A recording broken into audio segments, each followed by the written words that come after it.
காவல்துறையினரால் என்கவுண்டர் செய்யப்பட்ட திருவேங்கடத்தை யார் இயக்கியது என்பதை கண்டுபிடிக்க தமிழக அரசு நடவடிக்கை எடுக்க வேண்டும் என்று பாஜக மாநில தலைவர் அண்ணாமலை வலியுறுத்தியுள்ளார். சேலத்தில் செய்தியாளர்களை சந்தித்த அவர் ஆம்ஸ்டாங் கொலை செய்யப்பட்டதற்கான காரணத்தை கண்டுபிடிப்பதற்காகவே சிபிஐ விசாரணை கேட்பதாக கூறினார். மத்திய அரசின் புதிய கல்விக் கொள்கையில் உள்ள மதிய உணவு திட்டத்தை முழுமையாக ஏற்றால் நிதியுதவி வழங்கப்படும் என்றும் குறிப்பிட்டார். நீட் விவகாரத்தில் தமிழக அரசு வெள்ளை அறிக்கை வெளியிட வேண்டும் என்றும் அவர் வலியுறுத்தினார். விவசாயிகளுக்கான மத்திய அரசின் திட்டத்தில் பெயர் நீக்கம் செய்யப்பட்டிருந்தால் மாவட்ட ஆட்சியர் அலுவலகத்தில் விவசாயிகள் தங்கள் பெயர்களை சேர்த்துக் கொள்ளலாம் எனவும் அண்ணாமலை வலியுறுத்தினார்.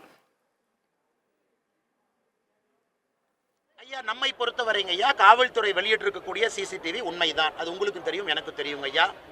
அதில் வந்திருக்கக்கூடிய புகைப்படத்தில் இருக்கக்கூடியவங்களை அவங்க ஐடென்டிஃபை பண்ணி இவங்க தான் குற்றவாளின்னு சொல்லியிருக்காங்க. அதுவும் உண்மைதான். அதுவும் மறுக்கிறதுக்கு எது இல்லை. இன்னைக்கு நாம் ஒரு விஷயத்தை புரிஞ்சுக்கணுங்க ஐயா. அந்த கூலிப்படை என்பது வந்து வெட்டிட்டு போற படை. இந்த கூலிப்படையை ஏவி விட்டது யார்?